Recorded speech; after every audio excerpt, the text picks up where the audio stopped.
Welcome, everybody, to another episode of World 1-1 Podcast. I am your host, as always, Larry the Bearded Wonder. With me, back from his a vacation. I don't think it was a staycation, but it's not really a vacation. It was like an anication. Is Corey Hudson Derrick. I'm back. I'm here. Fresh. He's full of vim and vigor. I'm okay. It's been a busy week.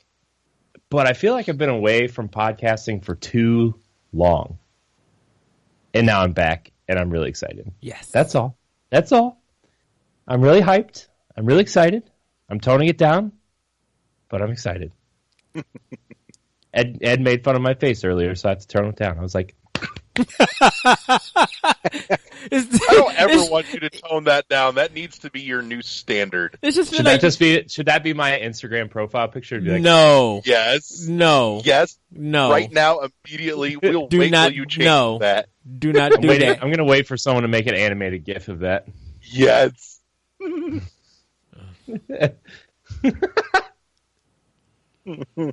I missed you guys so much. Aw, we miss you too. I feel Tell your wife to never take you away from us again. I feel like when I'm hosting a show, I have to be more proper. But when I'm just like I don't see why, because I'm not ever.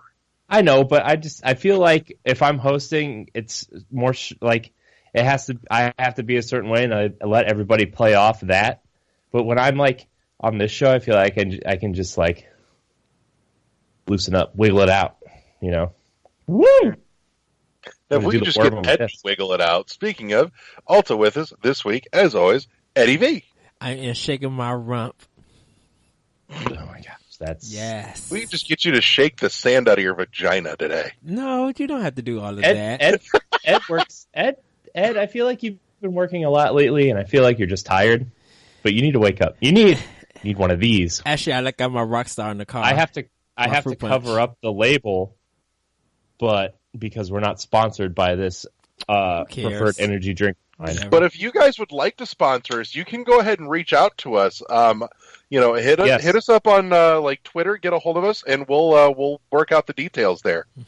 I would love to be sponsored by you. Oh, wow. Insert energy drink. Oh, you look like you're just talking sensuously at it. Right.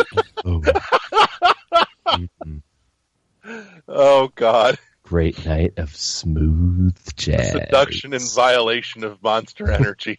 I can't. World 1-1 after hours. I cannot with none of this. I literally want to stop the podcast and be like, careful you don't cut yourself on those sharp edges on that can there, Corey. Oh no, they're not sharp. It's a twist can. Yeah. There's a sharp edge in there somewhere, I guarantee it. Here it is. Title of the show, ready? World 1-1 Podcast. After hours. You did that last time. Failure. Edward Varnell's Sandy Vagina.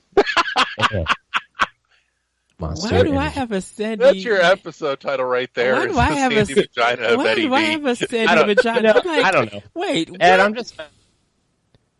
You're my bestest friend. Oh, thank you. Oh God. Anybody play anything interesting? You're my favorite non-white person. You're my favorite Nintendo buddy. Yay. You're my favorite co-host and buddy and friend, friend. Yes. I'm just all over the place right now, man. I'm just like, all right, I'm sorry. Let's go. Focus. All right, so who played something good this week? I'm going to let you know, Corey, because me and Larry played one game together, and we'll have thoughts. Well, I played a lot of Destiny 2. I played a lot of Halo 5. I played a lot of Gears of War 4. And I'm holding off on Fire Emblem Warriors until Ed and I do the unboxing / talk about. Yes. So, there's nothing new to report on those 1 month to 3-year-old video games. They are still fun. They still look great. And I'm still having fun with them all. Yes. Eddie, what have you been playing? For Switch, I picked up Yono and the Celestial Elephant. Very good game. It's very relaxing. And I'll be doing a review for it probably by Wednesday because I haven't finished it yet. But it's such a nice, cute somewhat game for everybody. And when I mean relaxing, like, let's just say you got done playing with Cuphead, you just got frustrated, or you just literally had a bad day. You can play this game, and it's so lighthearted and just so the vibe is like very chill. Like, the puzzles are not easy. I mean, it's not hard. It's just like, it's something that you could play and like literally enjoy. And they did a really good job. They have a Legend of Zelda costume for the elephant too. So, Do they? yes. So there's a shop that you could get different items, and they have a Link costume for the elephant. I was just like, yes, let me spend my 200 coins on it. Horrible. Yeah, it's really cute, and it's not too hard to fight enemies, and the puzzles are, like I said, the puzzles are not too hard and stuff like that. The quests, some of the side quests and stuff, you kind of do within the town. But really enjoyed that game. Played Rayman Legends a little bit. Just still enjoyed that game. Mario Rabbids, Kingdom Battle, still in the second world. And just like enjoying that. I'm probably gonna go back to the first world and try to play with Luigi so I can level him up, because I don't have him level him up at all. So I'm gonna try to work on that. For PlayStation 4, I haven't started anything just yet, but I'm about to pop in Wolfenstein. Because I want to get that finished so I could be ready for Wolfenstein 2 this Friday. You literally have 4 days, Ed. I'm going to literally be playing it Tuesday and Wednesday, like, and I probably gonna put it on easy just to say that I beat it and seeing the ending of the game. Not really caring for a challenge or anything like that. Just want to like carry up and beat it so I could just see the end and be like, okay, I did beat the game. And see if any of that stuff play a part in part 2. Like Eric Corey said, I got picked up Fire Emblem Warriors. Haven't opened it up yet. But for Xbox One, been playing a bit of Halo 5. Getting further into that game, just enjoying it. But me and you, Larry, have been playing the Turing Test. Turing Test, yes. Yes. So. I want to hear about this game because I downloaded it. I've been playing it, and I definitely have been itching to talk on this one. Okay.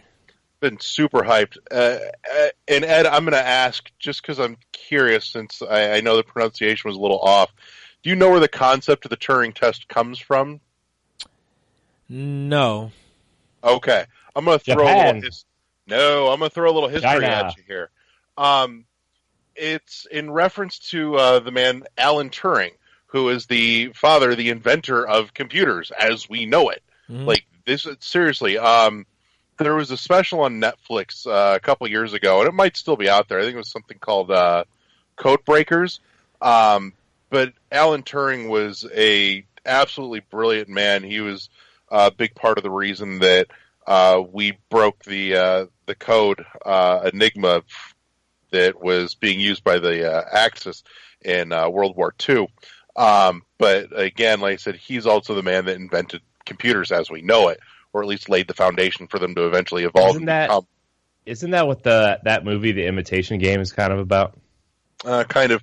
But in any case, the concept of the Turing test is supposed to be a litmus test as to whether or not artificial intelligence actually exists. Mm-hmm. Basically, if a person can sit down and have two different conversations, one with an actual human being and one with an artificial intelligence, and the person having the conversation with both of them can't tell the difference between who's actually a human being and who's an artificial intelligence, then the AI passes the Turing test and qualifies as actually conscious and self-aware and alive, essentially.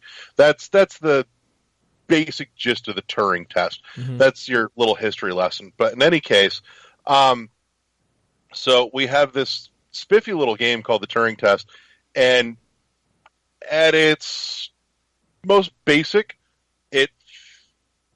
you would think it's a little derivative of Portal up front.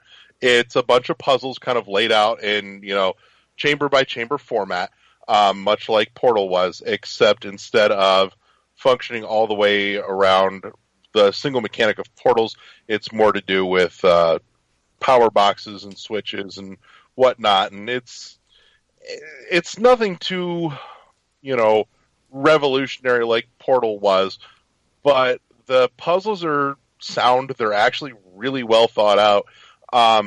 But what really has hooked me here is that there's a pretty solid story here. You're playing as a character that's woken up from cryostasis on board a satellite orbiting Europa. And down on Europa is a mining station manned by like 6 or 8 different crew members. And when you get down to the surface of the moon there, you get in, you've got this artificial intelligence, Tom, who came with the crew to Europa to basically oversee all the operations employed and, put in place by this mining company. And you get down and Tom finds out that, or Tom explains that the ground operations communication has been cut off from the satellite. So there was a point where basically Tom on the satellite could no longer talk to Tom on the ground, and they kind of went 2 different ways in terms of memories. And so for the first part of the game, he's kind of trying to compile everything back together now that he's there and find out what he's missed out on and kind of help piece you in. And you go through like 10 chambers at a time, and then you get this section at the end where you can kind of dig into like the crew quarters or the main deck of the base, and you get little bits of story non-verbally by kind of looking around and reading some of the stuff laying around, and that's where you really start to kind of find out what happened and what went wrong. Meanwhile, every chamber you're getting a little bit of conversation between yourself and Tom, and it's superbly well voice acted. I love whoever did the voice for Tom is spot on perfect. This dude is awesome. I don't know how far in you are, but I'm almost to the end of chapter 4. I'm probably about to. I think I just started 4, because I think it was like I got to the second. I guess it's like a yellow puzzle, like the room is yellow. It's like where that ladder is at, and then when you do that, I guess it does like a flashback. Because I just got that achievement, and then I'm probably almost close to the end of 3, about to start 4. Yeah. So you especially start finding out a lot of what's going on when you hit, I think it's about the end of chapter 3, where you get to the crew quarters. Because there's some like pads and tablets where you can read through some emails back and forth. You find out a couple things have been happening. And I don't want to spoil this because it's so well written too. Like, I haven't had a good hard sci-fi fix like this in a long while, and this makes me all kinds of happy. But in any case, there's something going on to where the crew that was on the surface of Europa intentionally rearranged the modular design of this facility to keep Tom out. It's intentionally made to block any artificial intelligence. It's designed to be a Turing test. If you were an artificial intelligence, you couldn't make it through because of the limitations that have been placed on its logic algorithms. So in order to actually get through and find the crew, you would have to be human.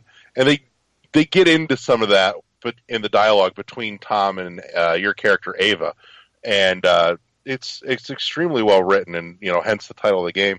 But I'm getting to a point now where, and this is part of what I'm really liking about whoever voices Tom, is that, here's this artificial intelligence, always very mellow, very polite, if you will. I wouldn't say chill, because he's getting to a point where you can tell he's starting to push Ava for something. And she's not, depending on how much you've read and found in those little end chapter scenes, you'll know why he's pushing it, because if you've read up and you've caught everything, you know that Tom has started to figure out what happened when communication was broke and what he's pushing for, but he won't come out and say it because he doesn't know you know yet. It is absolutely well written and phenomenal. It's one of those games that just it just unravels itself as you play along. It's like an onion, just unraveling. It does, but it's unraveling at two different speeds depending on how observant you are as a player, and so you can pull more information that really clues you in if you're paying attention. But if you're not, then you can't get any more information any faster than it's being spoon-fed. So there's the line that's being spoon-fed to you, and then there's also the part that if you dig deep, you don't even have to dig that deep, but if you dig a little, you'll know more of what's going on, and you'll go, oh, shit. But it's extremely well written for something that could have just been, here's a game with some puzzles. They put a solid narrative to this, and I am super impressed. Like, I've been picking at this all weekend, and I'm loving every bit of it. It's really good. I'm loving the puzzles. While speaking to it, I just think Portal 2, I think the female who voiced who was like the announcer in Portal 2, I think she's Oh, you better. mean Gladys? Gladys. I think she's better than Tom. Because there's Well, something. Two different things. I mean, Portal was driving for humor, too. I mean, they're two different things, but like, there's something about Gladys' shadiness that makes me laugh, and Tessa loves her. And it's supposed to. Can I ask you something, Ed? Yeah. So I heard on a couple podcasts when this game became free, people started talking about this game a little bit more and more, and it got me thinking, like, would people be talking about this game a lot more if this game came out before Portal and Portal 2 instead of after? Because I've heard a lot of comparisons in terms of, like, not the writing style, but how good the writing is, and similar style puzzles, and, you know, just that kind of story-based puzzle game. Mm-hmm. I think people will talk about it, but the thing about it is the problem with it is that Portal cannot come out from Valve, because Valve has so much attention and so much love from a lot of their fans. People are looking forward to whatever they put out. So if Valve didn't put out Portal 2, I think if Portal 2 would have came out from an indie developer, I think it would have got the same talk as this game would have. But because Valve, I disagree. I just meant, like, do you think people would be like, because Portal kind of popularized the puzzle, that style game, the puzzle chamber. Yeah, and everything that I'm hearing about this game is kind of similar in terms of structure and stuff. But, you know, obviously Valve had the budget and the writers behind it. But if this game came out before Portal, do you think people would be talking about this game the same way people talk about, you know, Gone Home kind of being the kind of first and classic, like, walking simulator, or, like, you know, how Resident Evil 4 kind of popularized the third-person shooter, but Gears of War kind of perfected it, that kind of thing. Yeah, you know? I think people will be talking about this game more. Yes, but because, not like Portal. But, well, the thing with, like I said, the thing with Portal is because that game is attached to Valve, and people love Valve's work. They look forward to whatever they put out. Now, Larry, you might disagree, but look how much people are still waiting for Half-Life, and how people are looking forward to another Left 4 Dead. Like, anything from Valve as a game, people just people in the gaming community are looking forward to it. I'll tell you why I disagree, but Valve has nothing to do with it.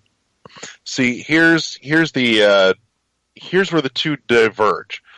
If Turing Test had come out first, yes, it would be more talked about, one, and Portal probably wouldn't have had as big of an impact as it did. It would But have, because they're two different gameplay mechanics, and Portal's gameplay mechanics stand out over the Turing test.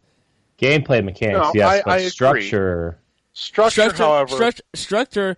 The structure is still Portal 2. Still Portal would have had it over, because of Portal allows you to think outside the box. So you have different ways. You have different. Shut up. You have different ways on how a puzzle can be solved in Portal, because Portal deals with physics. It deals with a little space and time, but it deals mostly with physics. The Turning Point deals more with what logic. a little bit logic and more what fits. Because the thing about it is, when you're taking the squares and you're taking the little balls and style of light, you only could put them in certain parts. And you have to think about, with the logic part, what order are you going to go? Are you going to do it? You know, so here's your other big differential, though. Portal has a bigger mass appeal because of the writing. And I say that in the sense that Portal's writing is geared more at humor. Turing Test is written more like a good, hard sci-fi novel. And you write something with the intent of humor, even dry humor, the way that Portal delivers it, you get a much bigger mass appeal than aiming at a hard sci-fi audience like Turing Test does. You know, Turing Test in itself is already a reference to something very specific that's well known throughout the science and the science fiction community. You know, the name alone is part of what hooked my interest a couple months ago when I saw it. I couldn't quite bring myself to plunk down funds on it at the moment, but you know, when I saw it was going up with Games with Gold this month, I got super fucking excited. I was curious to see what they had on offer. You know, anybody that knows enough to at least, you know, hook me with that term probably knows enough to write me a decent sci-fi story. I went in expecting so-so writing, and I got really good writing, and I got great acting to go with it. Well, because of between the premise of both games, like Portal does have a serious tone to it at times, but at times, yes, yeah, but not an overall. But the thing with Portal is that it takes you kind of almost in a BioShock / System Shock kind of way of narration with Gladys, where there's something that's audio that's telling you something, and depending on how of course you're succeeding, it's making that voice happy or a little bit agitated, where with the turning test is that you're not starting in a test facility. You're landing on wherever this thing is, and you're kind of trying to solve Europa. You're trying to kind of solve a mystery. So you definitely can't. You really can't have that same kind of story structure as Portal, because you're not really being tested. It just feels like it feels like you're going through corridors, and everything kind of there's been something locked behind this corridor. And so what you got to do is you have to solve it in this manner to get a key and to unlock it. So think of the Legend of Zelda, like a puzzle dungeon into that, and try to get to the next room. That's kind of what the Turing test is. Where Portal is that, you know, you're solving the puzzle, but you're solving the puzzle to go to another puzzle, and it changes. It actually changes at each level or each room on how are you going to get out of this, and where you're going to place your portals at, how you're going to think the physics are going to work. You have to test stuff where none of that is in the Turing test. Now, story, like I said, because of Portal being attached to Valve, that would get more talk than this game. But if Portal came out from another indie developer, just like this game came out of, I think both would have shared the same talk, because there's going to be comparisons.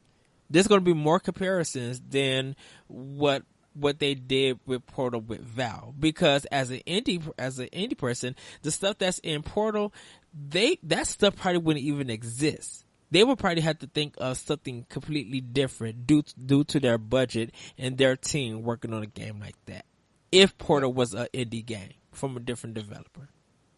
I will say too, just as a caveat here, as much as I've been raving on Turing Test for the last 10 minutes, whatever, 15, it's not without its minor hiccups. Mm-hmm.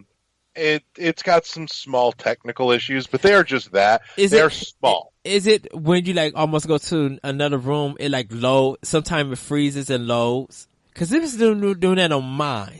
Yeah, it does that. So in between rooms, you get that kind of cleanser hull, and it'll save your progress automatically, but then it pauses for about a good 10-15 seconds while it's loading up the next room right in front of you. And honestly, I wish they'd smooth this out, because I really like the music. It plays to the ambiance of what's going on very well, and I wish it did not have that break in it. I really wish they had smoothed that out much better than they did. It's got a couple of minor rough edges, but they are really just that. They are minor. Beyond that, I really can't fault any of the logic puzzles. They're solid logic puzzles. Yeah. They're kind of helping scratch that itch that's somewhere between Portal and Witness for me. Like you said, Portal is more physics-based puzzles. Witness is more logic. Turing Test is kind of the melding of those two. Turing Test brings you the format of Portal and the brain-bending logic from Witness together. And I'm loving every bit of that. It helps kind of scratch both those itches for me, and then it also gives me so far a well-written and well-executed story. So I've got no complaints. So all around, fucking solid game considering it's free this month. And it's a really good game. And if people, I feel like if people do not download this game and it goes back to whatever price it is, it's a definite must buy. Like, it's worth the money. Yeah, I want to say it was like $15-20, but here's another thing that I think hampered this from being a bigger thing than it was up until right now, is the fact that what the fuck happened to demos? Seriously, ask They're Nintendo. giving me like a 5-chamber demo of this, and I'd have dropped money months ago. It's not even a demo. What happened? What happened to the marketing? Because what happened to Xbox Live Arcade, man? Xbox Live Arcade would have fixed all this stuff. I don't think Arcade, back on 360, like everything that came out for Live Arcade had a fucking demo.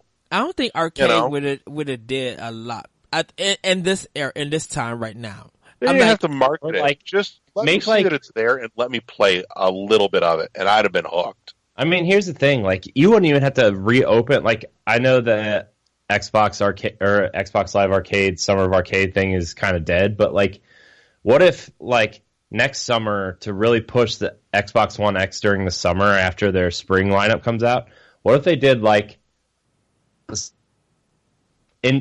indie summer promotion or something, like the same? It would be like similar thing as Summer of Arcade, but like they pick like 6 or 8 big indie games and just promote the crap out of them week after week. Curate some shit and highlight the fuck out of it. That's going to be up to Microsoft is going to go out and get indies, because a lot of people feel betrayed that Microsoft hasn't reached out to indies. Like it just feels like the transition from 360 to. I think they're doing a better job right now than PlayStation is. Oh yeah, but I mean, like, other than that, like Nintendo is like indies are the lifeblood of the Switch right now. Well, yeah. Shit, But you, that's the Switch turned into the indie box that we all thought Ouya was gonna be. shoot, what Steam it should have been. Do we should really be. think Ouya was really going to be anything? Honestly, You know what? I Yeah. had Ouya hopes is something you Ouya as yell being really a loud solid when you're indie done box. making love to your wife. Wow. I'm gonna Ouya right inside of you. Well, the thing with, I think the thing with Ouya is that it had promise because it said that it will allow people to modify what they wanted it to be, and A it's little just open source console like that anybody could use as a dev kit right. Which is like had what I think a solid lot of potential to think be a great indie box. I think a lot of people are expecting the Atari box to be that too. Now, you know, I'm 'cause, not like, banking on that, not for Well, what they're charging. this is I the mean, problem. I don't think that the Atari box is going to be successful at all, but I think like that's what Atari wants to be, is that box that people look to say, oh, yeah, here's a bunch of cool old Atari games and some indies, but it runs Linux, so you can run whatever you want on it. But this is the problem with the Atari box is that people gonna get it and hack it. Of course, Atari already got like plug and play for Atari, and then Xbox. I think Xbox got a Atari Collection 1 and 2 already out. So it's just like, what is the reason to go back to Atari to play any of their games? I don't think anybody's like really clamoring for Atari games though. Like, I think Atari needs to get its messaging and its marketing straight real quick before they start doing much more, because right now it's this nebulous thing that if some people know is coming, because yeah, it's been talked about a little bit, but it's not really being broadcast super loud. Every once in a while a tidbit of information's come out over the last couple of months, and there's a couple articles on it, but nobody's really drumming this thing up, and blowing the horn on this thing yet. And so Atari needs to get its fucking marketing in order and be ready to just lay everything out in one big blast. Be like, look, what's up, motherfuckers? We're back. We've got a brand new machine, and this is what it's about. And I don't think And, think it's gonna hold any weight. I think people have actually moved on from Atari. I mean, oh, dude, like if you want old Atari games, just get one of those stupid Atari flashback things. Whoops, like that are like $40 or $50, the plug and play ones. Like, well, I'll that's just pick up a collection disc on PS. yeah, too. Like, there's better ways to play old Atari games. my phone Tell me why I should has a spend free app of Atari games. $300 on the new Atari box. Why is this relevant to me? Now, if you're, curating what, the best of all things indie from the PC world that I can't already get on my console, we'll talk. If I've got a way to simply consoleize things like Dead Cells and Owlboy and all kinds of other shit off of Steam that, is not anywhere on a console, I'm interested. Mm-hmm. But that's got to be your drive, and you've got to bring me everything. You can't leave shit out. Well, I think what Atari should do is just take all the old Steam Greenlight games, like the really bad ones, and just like put them on their system and really market Why would this. you want to immediately flood your marketplace with crap? Because the thing about it is, I think people love when there are bad games and it's being streamed and comedic commentary is on it, because You're talking about a niche market, though. Remember, you can. There's only so many people that want to buy bad games to stream it, because they're not making money off the people watching the streams of bad games. But I think Atari would make money off of their bad games, off of those bad games. There's not enough there. Atari doesn't have nothing strong enough to keep anything afloat. That's why Atari needs to start curating all that indie goodness. They need to do something, though. First of all, their box should not be $300. First of all, that box should be about as much as the Super NES Classic Edition, right? Like at the most should be $79.99. And then if they want people to open source, like if they want to promote it as like an open source box, like provide people with the tools to do that, maybe for a separate cost. Like don't go out here and say, hey, I have a $300 box, which, by the way, PS4, Xbox One, and Switch are all cheaper than, and run really amazing software. And say, oh, and plus you can develop stuff for it, or you can, we're not saying you can run emulators on it, but it's open source. Like, you can't say that. The thing about it is that Unity and Unreal are two big middleware engines at this point in time. So, if Atari has not reached out to them to get stuff on that system, it doesn't need, like you said, Corey, it doesn't need to be $300 because what's going to happen is that people are going to be making games that's going to be played on an Android phone. It's going to be the Ouya all over, but a little bit worse. Unless there be some people who come across the world and bring student games that wouldn't survive on the major consoles, but somehow it has a fitting place on the Atari box. Yeah, I don't know. I mean, Atari needs to get its messaging straight. Plain and simple. They need to just if they want to come out with a box that's going to compete with something and try to do something a little bit different. Like, look at what Nintendo's been doing the last 25 years, right? Look at that. Like, okay, you want to have a box that's comparable in power, but do something to differentiate yourself. And actually, Atari should, if they want to have a box that's going to compete, open a couple studios, give them some creative freedom to do something with either A, old Atari IP, or B, hire people to come up with new IP, new interesting ideas, sell your games for $20-$30 on a digital marketplace, have these cool ideas, something like Turing Test or Portal or Shovel Knight.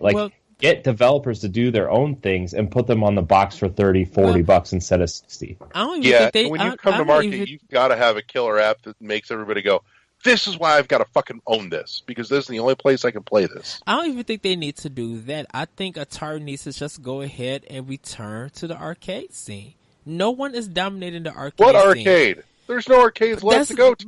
But that's the thing. No, like I was about to say, no one is dominating the arcade scene. Atari used to dominate. There's no arcade left. There is. Well, at some places there is.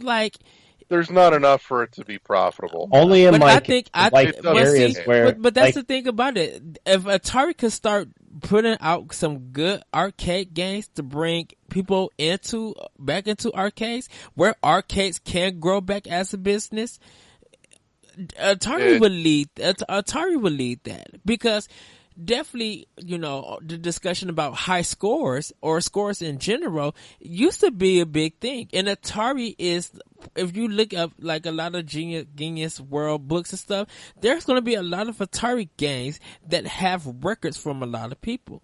So if you bring out a new retro style game from Atari that deals definitely with points in the arcade, a lot of people are going to be trying their best not only to speed run it, but to get the highest points. The highest value. It's not happening. I feel like maybe somewhere Chicago, there's arcades that are popular, or on the West Coast, arcades are becoming more popular because people are attaching bars to them or restaurants and stuff, and that's the only thing that's bringing it back is attaching something else to it.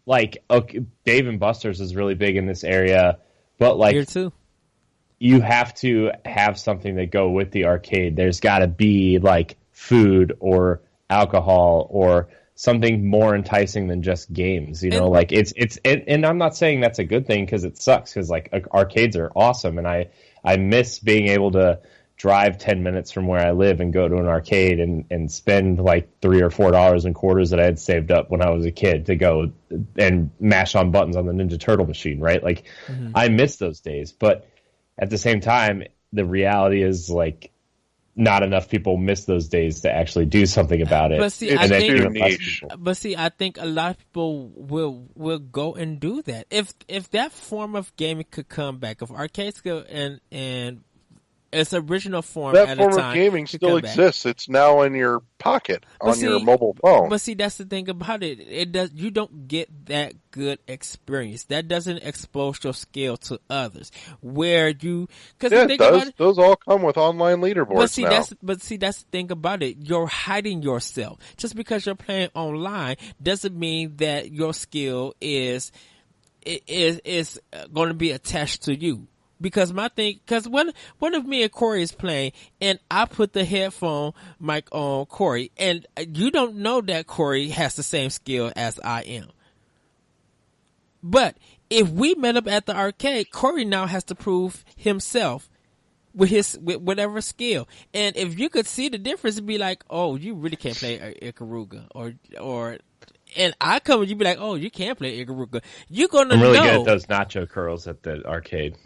um, Speaking of arcades, Corey, by the way, Thanksgiving weekend, dude, I'm going to be up in your area, so I'm feeling like you and I should maybe trip out to the Dave & Buster's over there. I saw that post, and that's also my birthday weekend. Fuck yeah, that's even more reason we need to go. Well, I will see what the wife says. We should definitely try to do something. So I'm left at work. Yeah, pretty much like good a year for you. My birthday is Black Be glad Friday. you still have a place of employment at the moment, considering. Yeah, Trust me. If I'm pretty sure my birthday is the busiest day Ed will work all year. No, I'll be working harder on during Hanukkah than I will be during Black Friday. Oh, trust me. Like, people come in and get the sale, whatever's going on for 2 hours, and then they move on to the next place. Mm-hmm. And, like, it's literally dead. But Hanukkah stuff, yeah, I'll be busy because everybody's going to be trying to get the gift for that day to give to a kid. So, back on track here, though. I have been playing something else.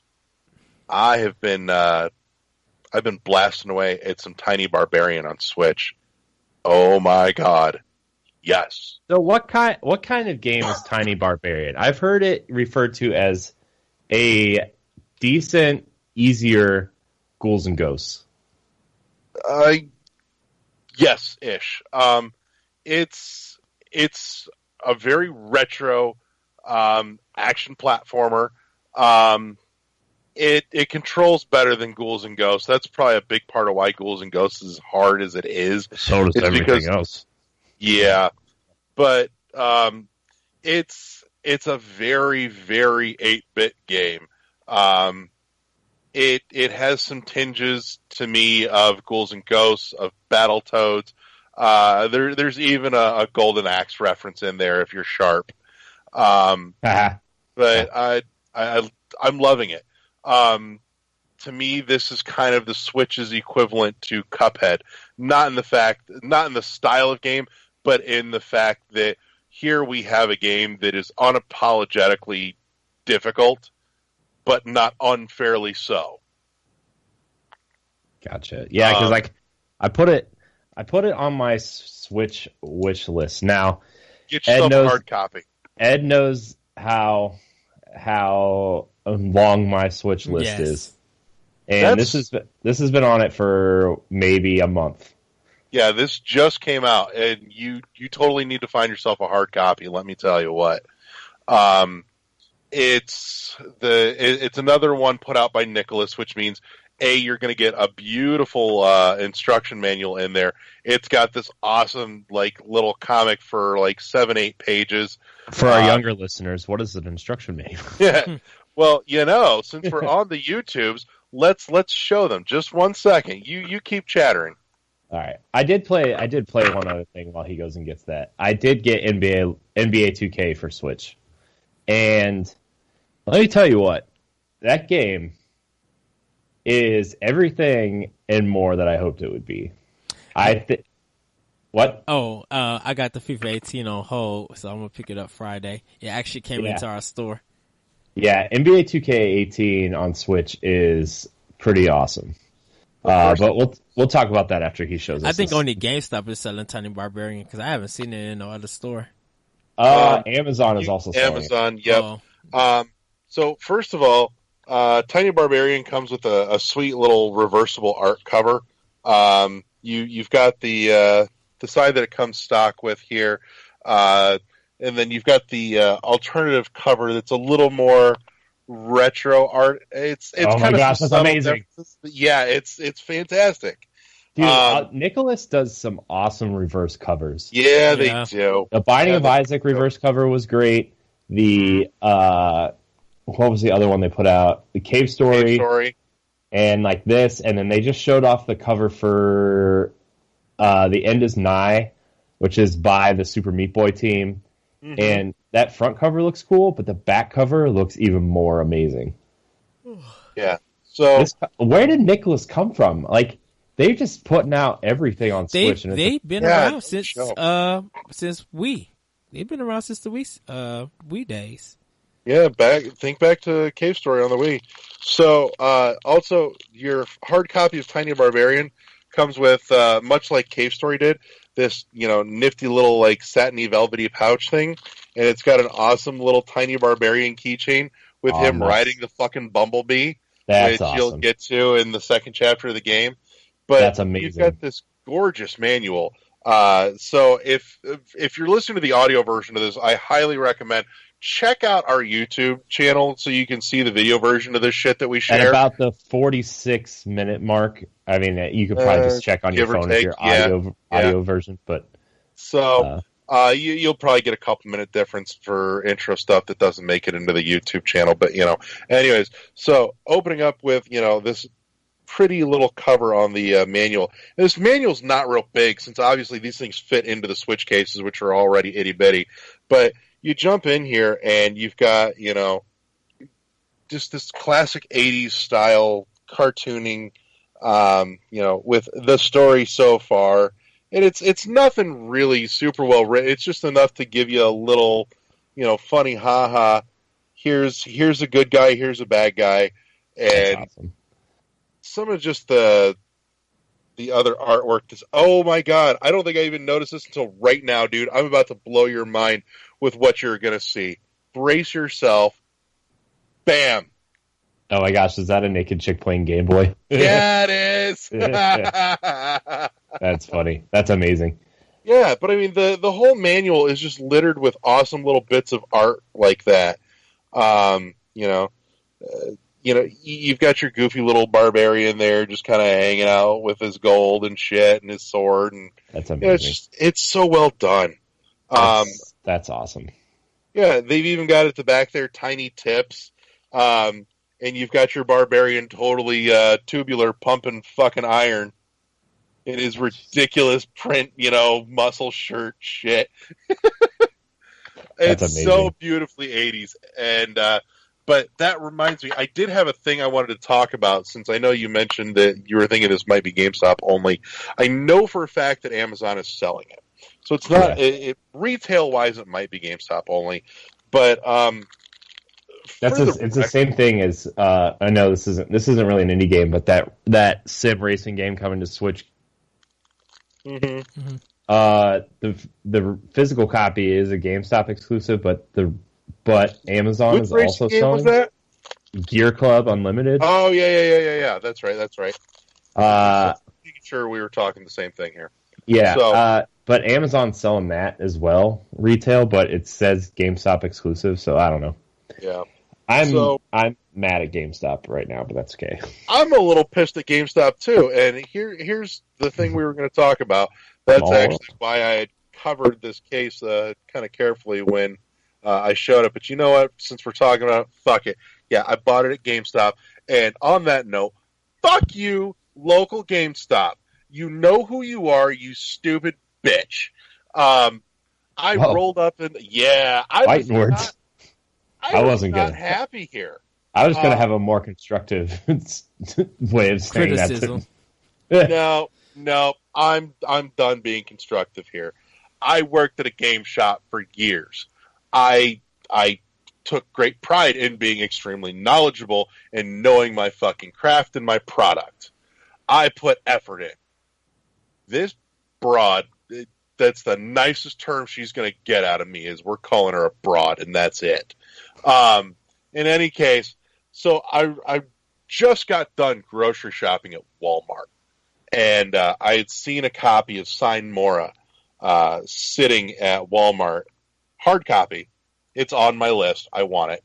I kind of had to make a decision. Am I getting Sign Mora or am I getting Tiny Barbarian? And Tiny Barbarian won out. Sign Mora will be next. But in any case, so I go into GameStop. I get my copy of Tiny Barbarian, which is the last copy, which means they've gutted it and they put their sticker physically on my case as I'm picking it off now, rather than on the goddamn shrink wrap where it belongs so I can just pull it off. Secondly, I asked the lady, I said, do you guys, how much is a copy of Sign Mora? And she says, no, they didn't make a physical copy of that. I'm like, really? Because I just saw it 5 minutes ago across the street at Walmart. You know what she says? Blow your mind. She says, I don't keep up with that kind of thing. It doesn't really matter to me. I'm like, this is your fucking job.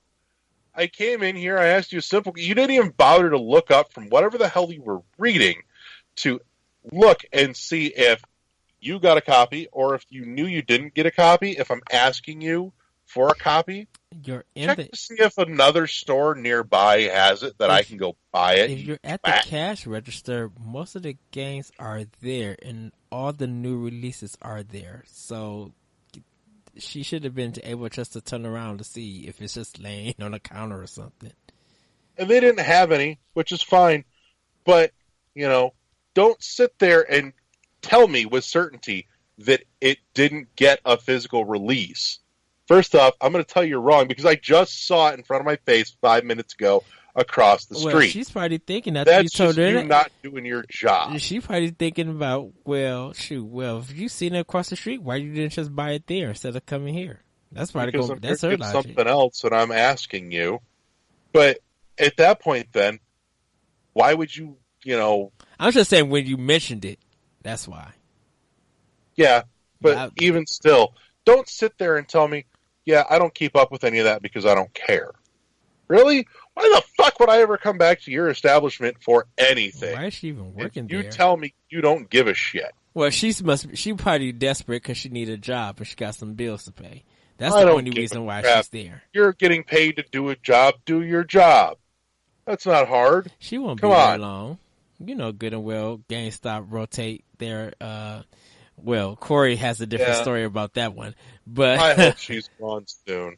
But let me tell you, I have no intention of going back to there for spending any more money. It's just, that was the last straw for me. You'll go to a different GameStop. No, I won't. I have no problem. What about the one in the mall? Best Buy and Amazon. Yeah, I don't go there for anything anymore either. I barely go to the mall for much anything these days. So, well, that's what I'm saying. Switching it to going to the mall instead of going to that GameStop. Nah, you're dealing with a company mentality of it's okay to hire people like this. Well, I mean that's pretty much any job, but to be honest. And I'll take my business to Best Buy where I don't expect them to know shit. Well, shoot, you're just gonna walk into a whole bunch of empty cases, and so good luck with that. I would say, at least I would say Target on the principle of the issue. But in any case, so yeah, that was my venting about the bullshit at GameStop this past week when I went to go get my copy of Tiny Barbarian. So, but in any case, Tiny Barbarian, $30, totally recommend it. And oh my God, get yourself a hard copy. I walked into my GameStop and picked up my Fire Emblem, just like, y'all have any more orders for the for Xenoblade Chronicles X controller? He said, let me look. Yes, we do. Can I put some money down on it and pre-order it? After I told everybody on File Blog, and even Corey, that controller looks ugly. I'm not gonna, just like, I got the money. Couldn't help yourself. No, see, what happened was Ed told me, he's like, that controller's ugly. I'm not getting that thing. I'm just going to get a regular one if I get one. And then yesterday I get this message. No, maybe it was 2 days ago. It was Friday. He's like, ... I pre-ordered the Xenoblade controller. Of course you did, you whore. And that's what Corey just said. He's like, of course you did. I'm just like, shut it. Ah, man, Yeah, I was so mad. I don't like to talk crap about people in general. Okay, I don't normally either, but man, that shit had me pissed off. Okay, so I pre-ordered the Fire Emblem Collector's Edition, right? Yeah, and I told the store manager there that I've known for 3 or 4 years at this point, and like we're friends on Switch, we're friends on PlayStation, like we play games together and stuff. Like I told him, and he knows me. Like I'm just like, hey man, I know this game comes out Friday. I work a 12-hour shift on Friday. I might not make it. Right, I might not make it to pick it up. Is it okay if I pick it up on Saturday? He writes a note in the thing, right? In the thing that says I'm going to pick it up on Saturday, whatever, maybe Sunday, depending on how work goes, right? Yeah.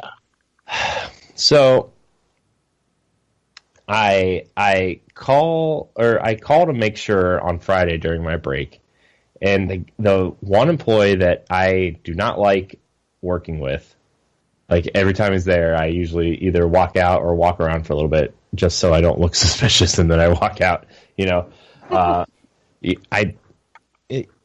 I'm like, hi, I just am calling to make sure like my Fire Emblem thing's still there. Like I won't be able to pick it up today. And then like before I can even finish, he's like, well, it's a hot item. We might have to sell it today if somebody wants it. But see, and this is the problem that I even have with you, Corey, which is like, dude, he paid for it.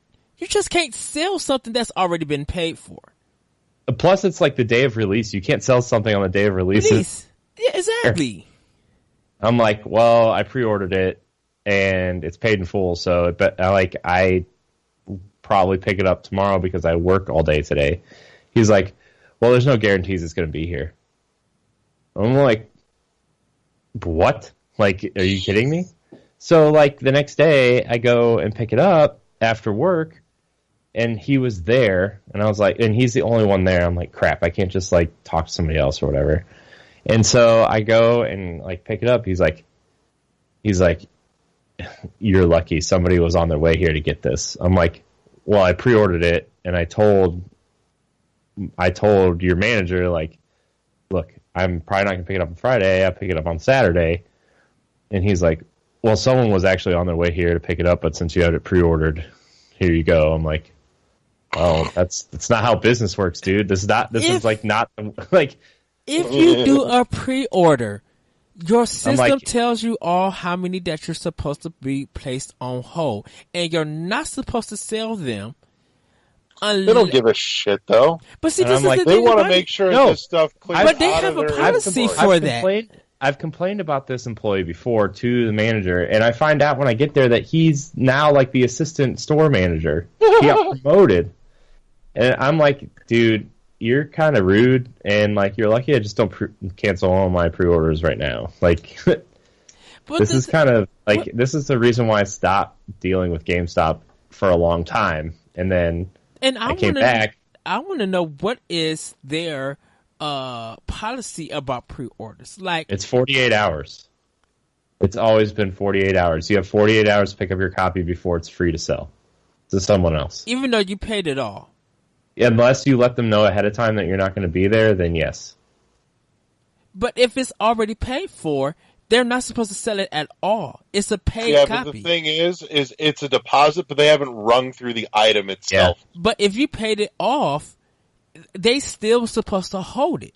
They can still hand you your money back, though. Yeah. If they sell that copy to somebody else. Yeah. So, I mean, sucks. I'm still like, I'm debating whether or not to go on Friday to get Mario Odyssey from there, because I'm like, I might as well just... Yeah, I've got my copy coming from Amazon. Like, remember when I told you, like, 3 or 4 weeks ago when I went in there to pick up FIFA? Yeah. Or not FIFA, Pokken Tournament. Yeah. The week Pokken Tournament came out. I got there at 10 because I'd be at work at 11.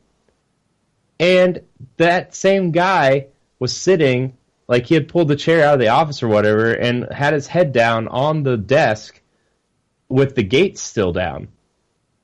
And the door was locked. So I was like, okay, well, this guy's clearly like hungover or something. So I went and got gas and came back like 15 minutes later, 20 minutes later, and he was still head down on the desk with the door locked. And I knocked on the door. He didn't even look up. And like, I'm sorry. Like, I understand. Like, whatever. This is like maybe not your job of choice, but it's still your job. Like, you're a customer service person. You need to be alert, awake, and at least act like you have some sort of purpose being there. You're supposed to have the store open. Yeah, I know. Like that's like a bare minimum requirement. If I'm there at 10:20 knocking on the door because it's locked and your gates are still down, like that's an issue, man. And see, with us, it's like you actually have 7 days after its release, and because we don't do full payment, we do have that copy. So once you bring your receipt and we scan it, you'll pay the rest of it. But you have your copy on hold for 7 days, and then after the 7 day, if you paid it with a credit card, it'll refund you a credit card automatically. But if you pay with cash, you have to come in the store to get the cash back. Yeah. I don't know, man. I'm done with like bad service, and it sucks because like I really like the store manager. I'm not going to say his name because like I don't want to get him in trouble or anything. Like if somebody clips this out or whatever and sends it to GameStop, whatever. But like at the same time, it's like, dude, this dude not only should have not gotten a promotion, he probably should have been let go or transferred to a different store or something because like he's hurting business there. If I was you, I'll just switch my. Yeah, Amazon is still good. I don't know if Best Buy does pre-orders, but I'm like... The only thing about Amazon, though, with Nintendo stuff is they're usually like a day or two late from release day. Amazon is bad. Amazon's bad for all games. I pre-ordered Borderlands 2 and got like that special gun, but they didn't send my game to almost 3 days after the game came out at stores already, and I was supposed to be going out of town, so luckily it came before I like literally left. Like me, the day I ordered, actually me and my friend ordered it through Amazon on that same day, and it both came late. So I mean, Amazon dropped the ball on a lot of people's shit when it comes to Nintendo stuff. This seems to be a running theme for them. If it comes to pre-ordering a game that I know that my job is not going to get, and if GameStop is going to act this way, I would just do it at Target. Because at least at Target, if you do some of their pre-orders, you get like a $5 gift card. Like you get some kind of reward for some of them. Yeah, I don't know. I'm just gonna go somewhere else and get Mario Odyssey, and then like I don't know, when I feel comfortable enough to go in there and cancel my pre-orders, I'll just do it later. But like I don't have anything paid off, you know. I just have like the minimum on everything. But I was able to pre-order the Xenoblade controller and the special edition on Amazon still. So like I ended up doing it because they don't charge you an amount until, you know, it ships. So, I mean, that was good. Plus, it comes out after my birthday, so I'll probably get some Amazon gift cards for my birthday from my parents or something, because that's all I asked for was Amazon gift cards. So, and I know, like my GameStop, like I said, a lot of people don't get a lot of Nintendo stuff there. Because, dude, when I went in and got my Fire Emblem copy, they had like 5-6 of them on the counter, just sitting out there, just like, wow, and the case. I'm like, wow, okay. Mm-hmm. So, I know I kind of went off the rails, but I want to get back and touch on just a little bit more of what all you're going to get in the box with Tiny Barbarian, because it has not gotten a whole lot of talk anywhere, which I think is really criminal, because it's an awesome piece of software. I know we had talked about, you know, how it kind of feels like Ghouls and Ghosts a little bit, and it has kind of that familiar layout where, you know, here's a section playthrough and then see the map again, and here's another section. So if you take like the length of Ghouls and Ghosts and multiply that by about 5, that's what you're getting. Imagine like taking Ghouls and Ghosts, and that's one of the 5 chapters in Tiny Barbarian. which is fairly lengthy considering. I mean, it's a solid challenge, and on top of that, just for like good measure for extra content, no shit, the title screen is a fucking playable horde mode. That's just cool. That's amazing. Yeah. Like, you can go in, and before you hit the title screen where it says Tiny Barbarian DX, it puts you on top of this little mountain, and there's hordes of enemies fucking climbing up, and you're fighting them off, and you just keep going until you die, and when you die, it brings you to the title screen. And you can go into the main game, or you can go back and play the horde mode again, just to see how long you can last. Just for fun. It's awesome. Totally worth your $30, plain and simple. Go buy it. That's awesome. Well, I can't buy it because Mario Odyssey and Wolfenstein is this weekend. Like, and I'm off Friday and Saturday, so yeah. I think I'm gonna hold off on Wolfenstein till the Switch version. I know that sounds ridiculous. That sounds ridiculous. But like with working my way through Fire Emblem Warriors or like. When Ed and I, like, I'm planning on playing that before I play Odyssey, and then I'll play Mario Odyssey, and then I'll pick November Doom. I want to play through Doom again, and then Xenoblade Chronicles 2 and the Destiny expansion in December. Like Wolfenstein 2, I want to support that game, I really do, but I also want to support the Switch version, so I'm waiting for it on Switch. Like I said, I'm double dipping for it. I think it's because I own the other two games. I kind of want to get it now, so probably get more of an idea of, is this a game that people should look forward to? Because once again, Bethesda, I just hate the review policy. I hate the fact that they just drop it and nobody can't really post any reviews until the day of release. And I don't know how the digital copies work on Xbox and PS4. Like, do they all drop at like 12:01 or what? Yeah, I don't know. I think though, honestly, if you want to get a feel of what Wolfenstein 2 is going to feel like I know you, but they changed engines. They switched it over to the Doom engine, so it's going to feel like Doom. A little bit faster. So maybe like after you beat Wolfenstein, maybe pop in Doom for an hour and try to get a feel for that, because they did switch it over to that engine, and a lot of people like in preview coverage and stuff says it feels a lot like 1960s Doom.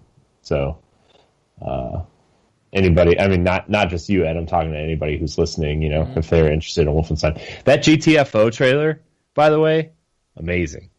Oh, about the Nazi thing? Yeah, it was awesome. And people actually made it a controversy. They were just like... I know. Get out of here, dude. God. Get out of here. A, couldn't believe in white supremacy. But B, it's also a video game. Alternate history video game that, takes influences from real history. But C, you shouldn't believe in white supremacy. So, sorry, I had to say it twice in case somebody didn't hear me the first time and thought I was siding with white supremacists. Well, I think I'm clearly not white. I think when Far Cry 5 comes out, I wonder how the comparisons on both games are going to be, and not really worried about sales, but I'm like, whose story is going to be stronger in this delivery? Would it be Wolfenstein 2 or would it be Far Cry 5? Oh, it's gonna be Wolfenstein. Far Cry, like, I don't really think people play Far Cry for the story. I think they play it because it has like the cool encampments that you can go in and kind of tackle however you want, and like this new one seems to be similar to that, where like driving into like Churchville, USA, whatever. Like, I don't know. I don't think that story is going to be super over the top. I think the messaging and their marketing stuff is going to tell more of a story than the actual game does. Because, like, I think Ubisoft treads this line, and I know we're kind of running long, so I'll try to hurry up. But, like, Ubisoft treads this line where they try to make a statement in their marketing and say their game's going to make a statement, and then the game kind of lightens up on that statement and is more about the gameplay and the mechanics of the game instead of the actual story. Like Watch Dogs 2, I think, is a good example where like they were trying to be like, they're going to stick it to the government, they're going to stick it to the man, whatever, and then like, yeah, that's the story of the game, but it's just the story to get, incorporate the hooks of the game into it, So Watch Dogs 2 is good. So yeah, I haven't played it yet. I played the first one on Wii U for like 10 hours and stopped. Yeah, I got it for PS4. I need to try to work on it. Yeah, it's a vast. Watch Dogs 2 is a vast improvement, which is weird because I got the first one on 4 and then got the second one on Xbox One. What are you doing, Ed? Because I think after I started playing more of Xbox One over PS4, I'm like, yeah, I'm gonna be doing a lot of gaming on this system. Yeah. Well, the Xbox controller is very nice. Yes, which I actually need to order another one. I know. That's what I really want for Christmas is like the Xbox Design Labs one. Ooh, with like yes. a really nice, cool controller with my gamer tag engraved on it, and then a nice little chat pad at the bottom. And a play and charge kit because, well, batteries suck. Yeah. Video games, everybody. Hey! So, also, just I want to put a note here. I'm going to share a link in the show notes for anybody interested. Oh, what? Yeah, I know. I do that sometimes. But if you go in the show notes, you will find a link to a Bandcamp download for the unbelievably amazing soundtrack for Tiny Barbarian as well. Like, I cannot praise the music on this enough. Matter of fact, see if I can get this to pick up just a little, because, God, you should hear it.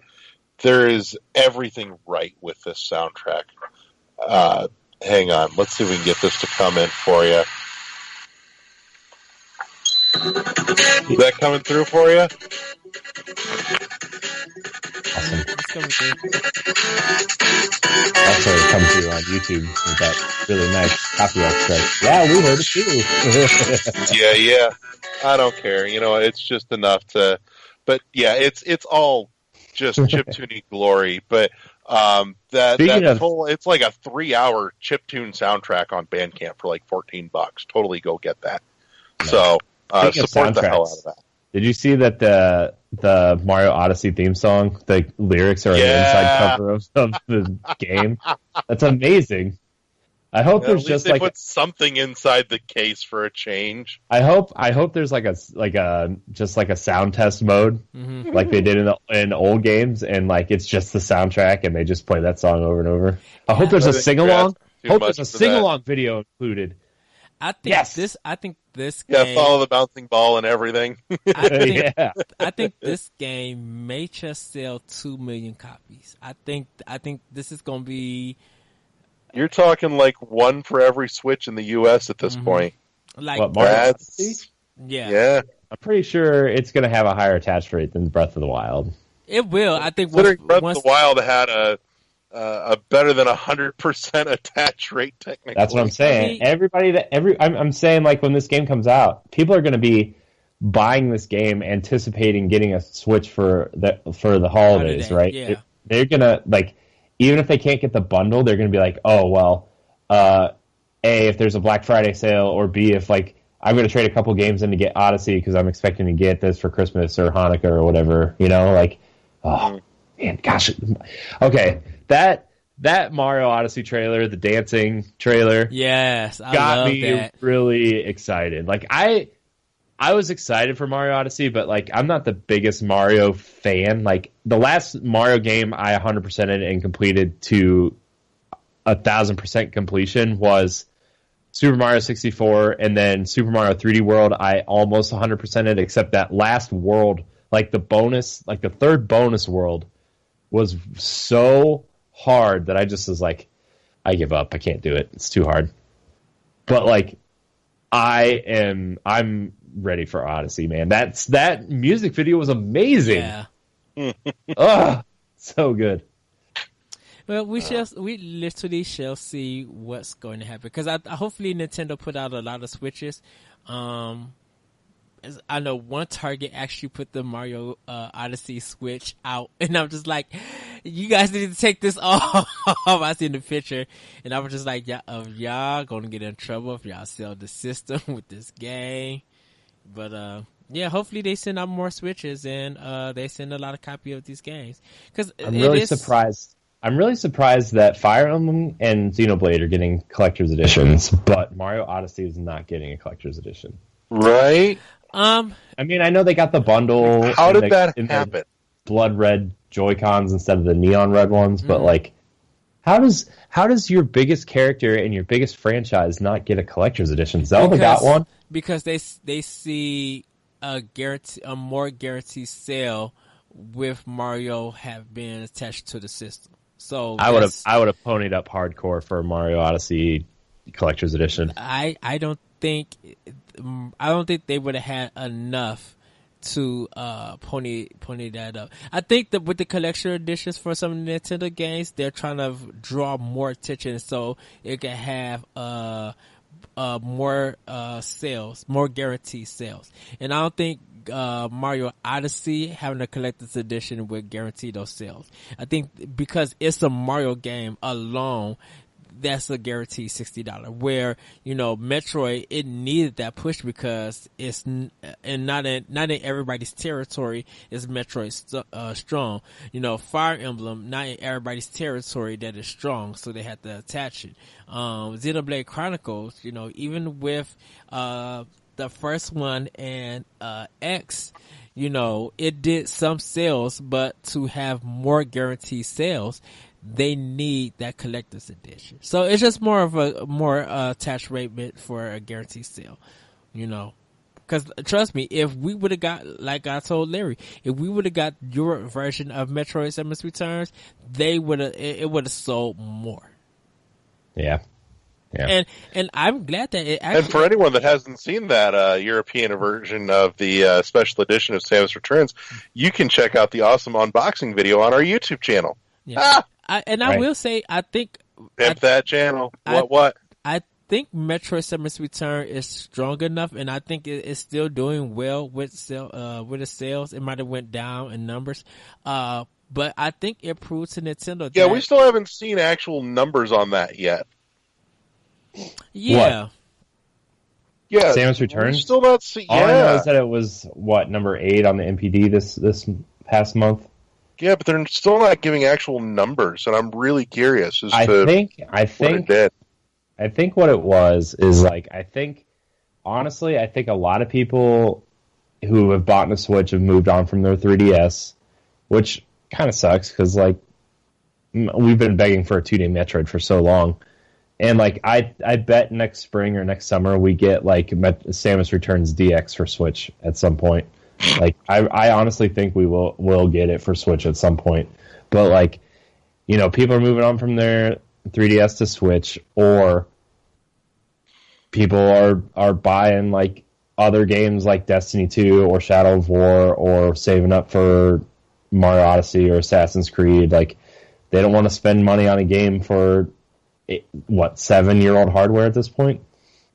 Well, yeah, but I think people. I bought it. I want to point out, I bought it. Oh yeah, you bought it. Eddie bought it. I bought it. I bought it twice. This is the thing with Samus Returns, that people brought it, and it was the talk of the town on social media. Right. So that's a good thing. I think the last game that took talk of the town was Cuphead. So I think Wolfenstein and Mario Odyssey, between those two, is going to be the talk for these next 2 weeks. I don't think Call of Duty's going to get it. I know Pokemon Ultra Sun and Moon is going to get the talks, because a lot of people are really hyped about that. There's been a lot of talk and pictures and stuff. And I really want that Pokemon 2DS. So. Speaking of 3DSs and Samus Returns, Eddie, did you finish that yet? No, I did not. I've been working on SteamWorld Dig. So, and then I put in Dragon Quest 8 and started working on that. But I will return to it. I'm sorry. I just decided to play some other stuff, rotating. You were so close to done. I know. Wrap that shit up. Put a bow on it. No. Since someone won't let me play Fire Emblem Warriors, I also been dabbling in Fire Emblem Awakening. Ed.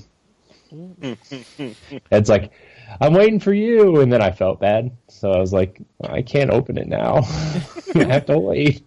It's standing right on my counter. I like I said, I've been playing Yono and the Celestial Elephant. I've been trying to get through that so I could do a review for it. It's just a pretty great game, and Halo 5 is still blowing my mind. So. Speaking of Yono, I'm curious, Ed, if you can speak to this, because I saw something. I have not looked at it yet myself, but somebody said Yono does not support the Pro Controller for the Switch. I cannot tell you anything about that because I don't have a Pro Controller. I've been using just the Joy-Cons. A lot of the indie games that have been coming out don't support the Pro Controller on day one. Yeah. Unless you get like a day one patch. Because I remember Mighty Gunvolt Burst didn't, Blaster Master Zero didn't. I don't think Snake Pass did until you got the 1.1 update. There's been a lot of indie games come out that did not. Kamiko did not support the Pro Controller until the 1.1 update, which came like 6 hours after the game released. I remember reading all of these stories about how games weren't supporting the Pro Controller because a lot of people expected people to play it in handheld mode, or like they didn't feel they didn't feel like they needed to implement it right away because Pro Controllers are really hard to find the first like 3 months. Yeah. And really, for a game like that, you really don't need the Pro Controller. You could just use your Joy-Cons and a Joy Grip. Like it's so easy to control. It's not that bad. So like I'll admit freely here. I personally prefer my Joy-Cons in the shell over the Pro Controller. I barely ever touch my Pro Controller unless I've got somebody else that I'm playing with, and I'll hand them the Pro Controller. I like my flat ass fucking Joy-Cons. See, I almost exclusively play with the Pro Controller. Even if I'm not playing on my TV, I set the Switch on the coffee table and we'll play on the screen with my Pro Controller. Like, for me, the way my hands are shaped, having my thumb straight up on the joysticks and the buttons is very uncomfortable. So unless I'm playing in like handheld mode or absolutely have to play it like that, like I will play with the Pro Controller.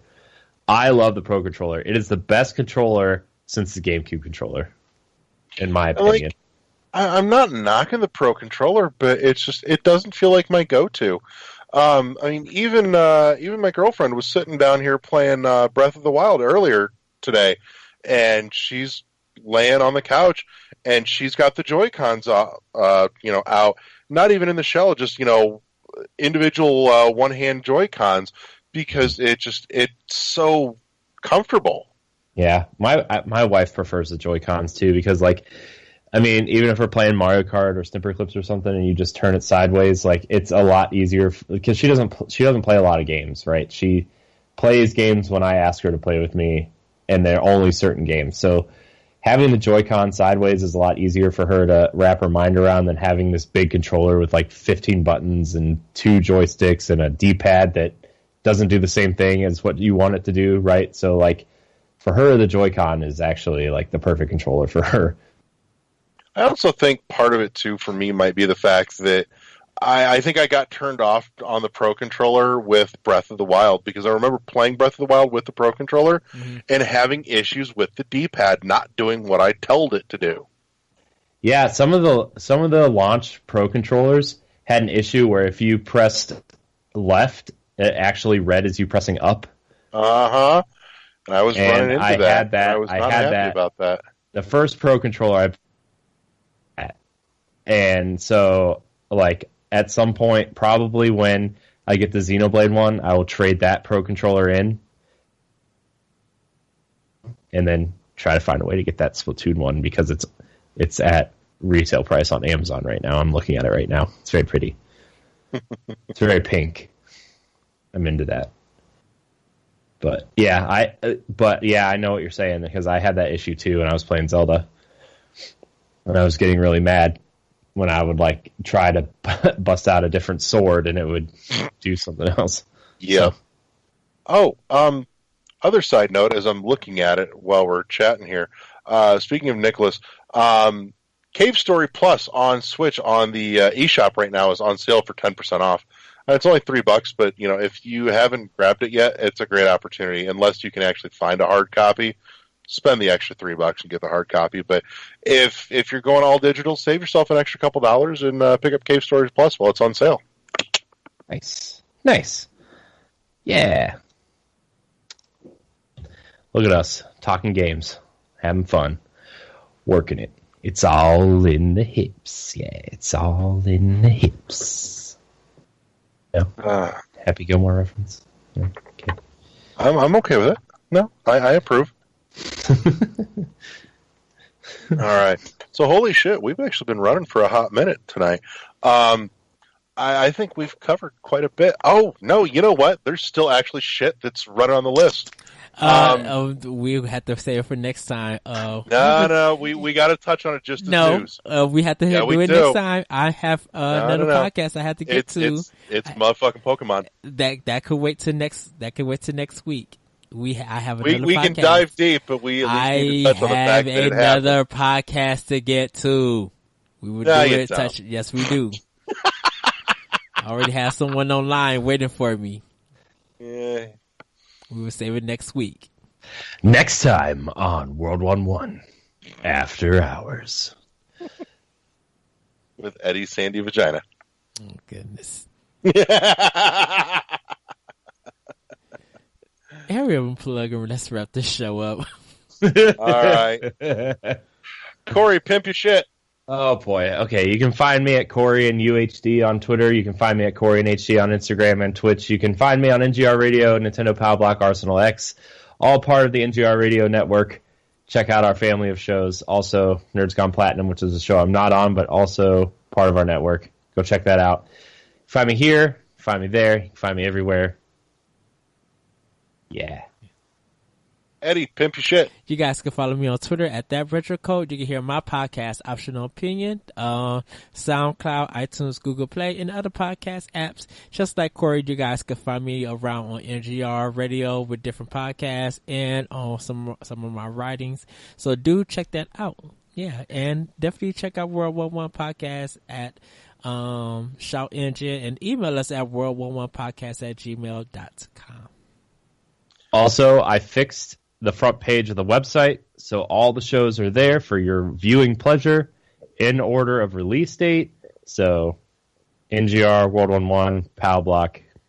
What is that web address where everyone can find that? NGRradio.com, Larry. Thank you for asking. You're so welcome. So yeah, other than that, you can always, as Eddie mentioned, you can find us at our home at shoutengine.com. Also, for your downloading convenience, you can find us on iTunes, where we appreciate you leaving us those shiny star reviews and ratings. Also on the Google Play Music Store. You can also check us out on the YouTube channel for NGR Radio, along with their other giant host of shows. We appreciate it. If you, I've got to think of which direction this is now. Click the, am I pointing the right direction? All right. Click the subscribe button and then click the little bell icon next to it. So I'm trying to figure out if I'm doing that backwards, mirrored, whatever. Bells and whistles. Yeah, that. So, click the subscribe, click the bell icon, get the notifications for when all of our good stuff goes up. Not just us, but all the other awesome shows that is part of the NGR platform. We also appreciate it if you do us a solid and click that little like button that's somewhere, I think, over that way. But in any case, that's it for us. Click, like the Facebook page. We do post news and updates and other tidbits there throughout the week. working on getting back into getting that a little more consistent. Also, don't forget the NGR Facebook page where you can check out all the other good stuff that NGR puts out, not just us.